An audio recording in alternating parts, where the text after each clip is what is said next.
Welcome to Samba Samba. Enjoy the video. You'll start by picking a fast, reputable VPN that supports streaming. This matters for YouTube.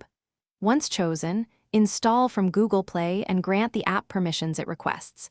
Make sure to sign in or activate your trial and enable the kill switch so your traffic won't leak.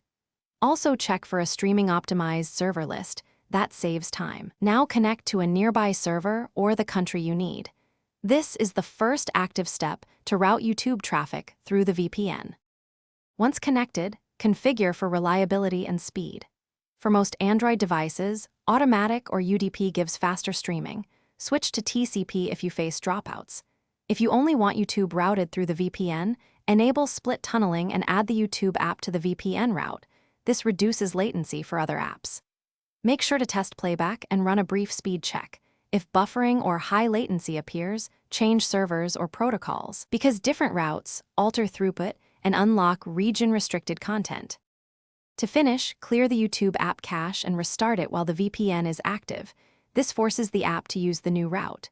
If YouTube still blocks or buffers, switch servers or try the alternate protocol. Sometimes one country or protocol works better. If playback fails entirely, toggle the kill switch off then on, and verify DNS settings in the VPN app to prevent leaks.